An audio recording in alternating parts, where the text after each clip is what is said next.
When Black lawmakers are elected to Congress, they carry an unspoken expectation to protect the interests of Black communities at home and abroad. Over 30 years, the U.S. has deployed sanctions and military force against majority Black nations. Watch the map. From Sudan and Zimbabwe to Haiti and Jamaica, 48 African nations and 13 Caribbean countries face coercive interventions, a comprehensive targeting of Black sovereignty. These policies are not the pet projects of one hostile political administration. They carry massive, unbroken bipartisan support. The Africa First political movement has pulled the congressional voting records to prove it. They've documented how prominent Black lawmakers, and even a Black president, actively authorized these exact measures. It forces a deeply uncomfortable question. What is the value of seeing a Black face in a seat of power if that person uses their vote to authorize the impoverishment and destabilization of the global diaspora? To understand how this works, we have to look at unilateral sanctions. Unlike international resolutions debated and passed by the UN Security Council, unilateral sanctions are imposed by the United States alone. Pan-Africanist groups argue this directly violates international law and the sovereign equality of these nations. The stated intent of a sanction is usually to punish a corrupt regime, but the data shows they rarely change how a government behaves. Instead, they restrict access to food, medicine, and basic infrastructure for vulnerable civilian populations, like the people walking these streets in Sudan. This economic pressure crosses the Atlantic. Historical and ongoing U.S. policies, from aggressive drug certification requirements to the ripple effects of the Cuban embargo, have suffocated Caribbean economies like Jamaica and Haiti for decades. Let's look at the specific receipts. Between 2001 and 2006, Congress passed severe sanctions paquetes, including the Zimbabwe Democracy Act and the Sudan Peace Act. The roll call data reveals a long list of prominent Black lawmakers who voted yay on these bills. Civil rights icons like John Lewis, Republicans like J.C. Watts, and current leaders like Gregory Meeks all cast votes to authorize these sanctions. When an external power uses economic strangulation to police the internal affairs of another country, even under the banner of human rights, it reproduces the very colonial hierarchy that African independence movements fought to destroy. Economic coercion is only half the strategy. The other tool is direct military force.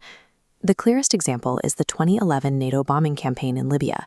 Originally framed as a humanitarian effort to protect civilians, the intervention triggered the total collapse of the Libyan state.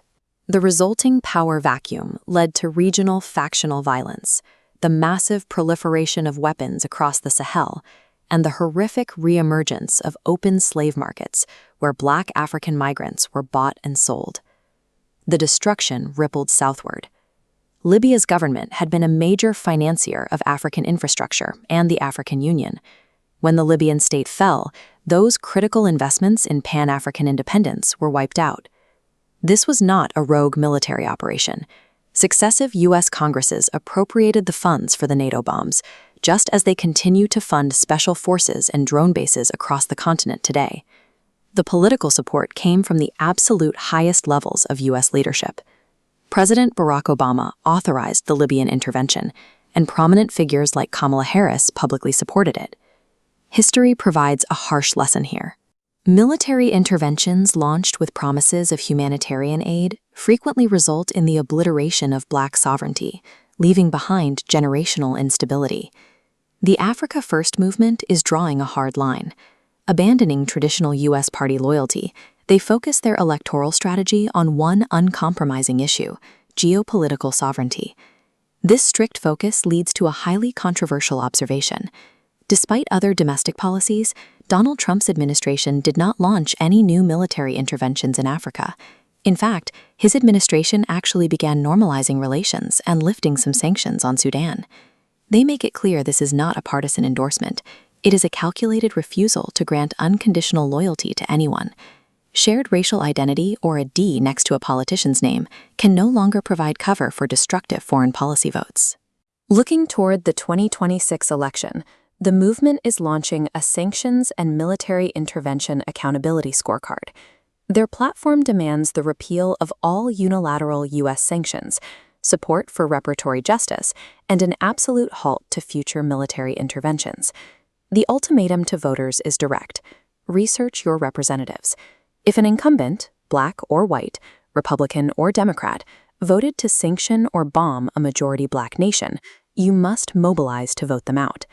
True solidarity with the global black diaspora demands action over symbolism. It requires forcing politicians to enact policies prioritizing sovereignty, development, and survival over blind political incumbency.